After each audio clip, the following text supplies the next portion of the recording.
Hello, I'm Electric Richard, and today I'm going to be talking about all the new stuff that Apple's just announced. Some nice stuff.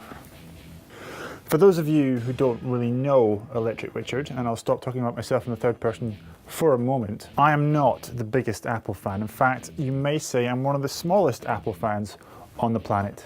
Yep, I know.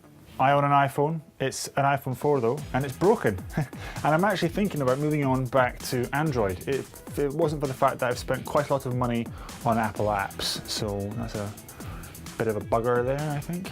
But that's about as far as it goes. I won't buy a Mac, I won't get the iPhone 5 unless someone gives me one for free. And I'm not going to be buying any of the new stuff that Apple has just announced, even though it's very sexy stuff indeed.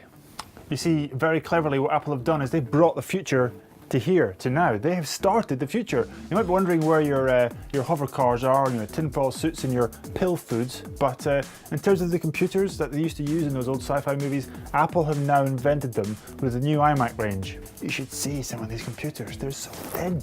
They're so incredibly thin. It's just like, they're like that. They're tiny. I don't know how they do it. I don't know where they put all that tech.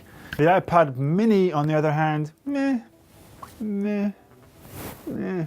What can you do? I mean, it's like the iPad 3 really, but smaller. We knew it was going to be powerful, we knew it was going to be pretty cool, but yeah, whatever. See, the more interesting thing is easily the iPad 4. Now that is a nice little machine. Although it is interesting that Steve Jobs himself dismissed the small tablet market, said there was no foundation in it, said it wasn't going to work, wasn't going to happen.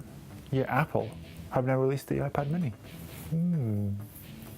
But the thing that I really like about the new Apple range, the thing that floats my boat considerably, is the Fusion drive, this new hard drive thing which has got like SDD and HDD sort of squashed together somehow, and frankly it looks pretty sexy. You see, if it works half as good as Apple say it does, that's a new evolution in hard driveness, I think, in storage, and quite frankly it's the kind of thing Apple do well when it comes to evolving a tech, so that's some nice looking kit. And if you consider that it works again as well as Apple say it does, it's actually pretty good value for money. A 3TB drive for a PC can cost you anything up to about 120, 150 quid. But with the Apple one, we're looking at a bit shaved off that, plus the SDD on top. And then when you add the Apple badge, frankly, it's not that bad a price. It's still expensive, but not that bad a price for Apple, which is a whole new set. You know what, it's quite expensive, but for Apple it's cheap. But no excuses, Apple.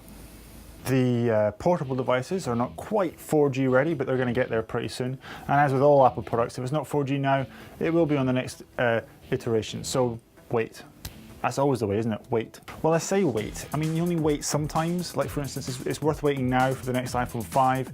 It wasn't worth waiting for the 4S, for instance, because it's not much different over the 4. When there's a big leap, that's when you wait. But not for too long, because those iMacs, they're going to go fast. And I want one. I want one.